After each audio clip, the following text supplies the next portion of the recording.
Hello guys! Ayan, so ako ulit ang inyong Auntie Arlene. So, ang pag-uusapan naman natin ngayon ay tungkol sa bakit ang mga karamihan ng mga employer dito sa Singapore nag-holiday or nag-suspend ng vacation nila overseas. Wow! Ang galing sumayaw at ang ganda. Ganyan ang mga dugong Pilipino. So yun guys, pag-uusapan natin yon at isa na rin yung amo ko ay ganyan din. Ngayon nasa bakasyon sila. So kami lang ng lola ang magkasama ngayon dito sa bahay. Sila usually minsan may time na 2 weeks yan. Ngayon ano lang sila, 5 days lang sila kasi medyo malapit lang yung pinagbakasyonan nila. So bakit nga ba mas pinipili nilang ganon? So, kasi guys, sa liit ng Singapore, sabi ko nga, may nakapagsabi nga dito sa sobrang liit ng Singapore, sabi nila mga 3 days lang maikot mo ng buong Singapore dahil sa napaka-efficient ng mode of transportation nila dito. So, yun, mabilis lang talaga. At saka dito, syempre dito na sila lumaki.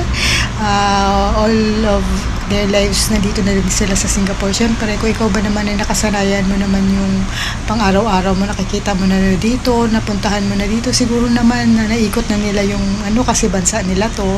So, syempre, ano naman nila is kung gusto nila mag-unwind, sa ibang bansa naman. Kasi syempre, kahit din naman ako, kung halimbawa ganito lang din naman kaliit yung tas may pera din naman, bakit hindi ako mag-overseas, di ba? Unlike kasi sa Pilipinas, sa atin, isang dami mga isla-isla na mga, minsan tinatravel pa natin, makarating tayo sa isang probinsya, minsan inaabot tayo ng araw, di ba?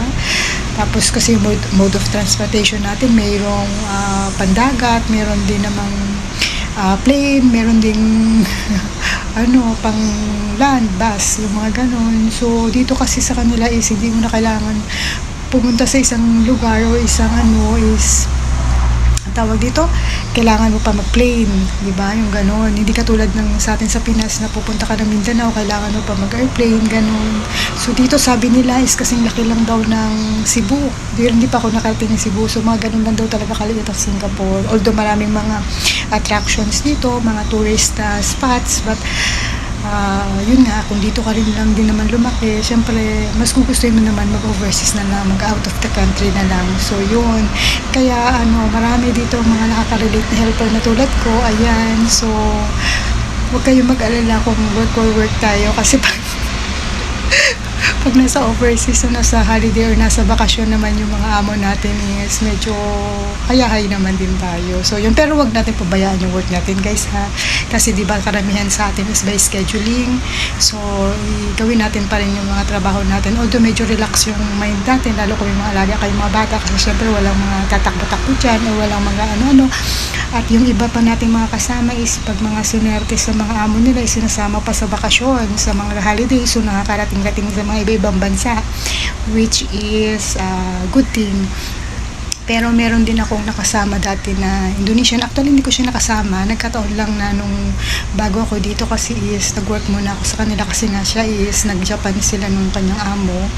So, bali nung parang 1 week ako doon kasi para may makasama lang yung mag-ama kasi naunang umuwi yung mag-ama, yung anak na babae at yung employer ng babae at siya is nasa Japan pa. So, para lang may makasama sa bahay yung mag-ama, ako muna ang pumunta doon. Pero bayad ako doon guys.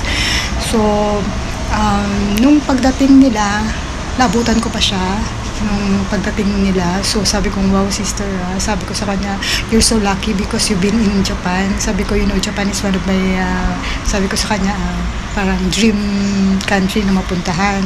Sabi niya, yeah, but my body's so tired. Sabi niya ganun. Hindi naman daw siya nakapag-relax. So, yun. So, siguro depende rin sa swertihan kung anong klaseng amo. Pero syempre kasi, kung sinama kami ng amo doon, parang tawag doon, treats na yun sa'yo kung sakaling mag-enjoy ka din. Pero ang pinaka-main mo kasi doon is, kaya sila nagsama ng kasama is para merong makatuwang.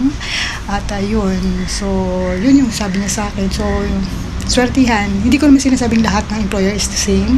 So, may mga ilan din naman na, katulad ng employer ko una, tuwing pupunta kami kasi libot-libot kami kasi pandemic yun.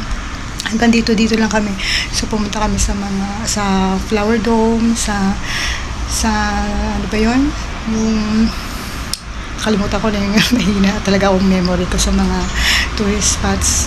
Swerte ko lang kasi talagang kahit kasama nila ako, hindi nila pinaramdam sa akin na kotsimiya ako or ang tawag doon, kunyang ako. So parang sila pang taga-picture ko yun. Tapos ayaw nila ako mag-dress na kasi meron akong, nung time na yun, meron akong uniform. Meron kasi akong uniform na everyday, ganito yung suot ko dapat na uniform. Pero pag lalabas kami,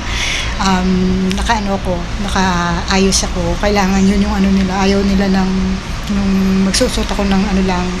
Pero ayaw din nila yung revealing. So yun, binilhan nga nila ng birthday ko nung time na yun. Naalala ko, binilhan nila ako ng mga sets ng long sleeve, pero napo-fold yun, at saka pants para daw tsaka sandals para pagkakasama nila ako sa labas ay mag-look presentable ako, sabi nila. So yun, kung ako hindi presentable chachar. So yun, yung mga ganun. So may mga among ganun, depende so swertihan. So yun guys, kaya pag nag-apply kayo dito sa Singapore, expected nyo na yan, yung mga employers nyo, karamihan nyo is pag mga holiday like December, usually December is talagang may spend time yan sila na mag-overseas, so mag-holiday yan sa ibang country dahil dito po ay maliit ang Singapore. So all of their lives naman is dito na sila lumaki o ito na yung nakasanayan nila. So dahil maliit lang ang Singapore, so alam nila paikot-ikot dito, so yung nag-out of the country yan sila. So normal yun. Kaya guys, pag na-encounter nyo yung ganong moment, ayan, hayahay tayo mga naka-rest tayo. So yun lang. So yun lang, bye-bye. I-share ko lang. Ayun.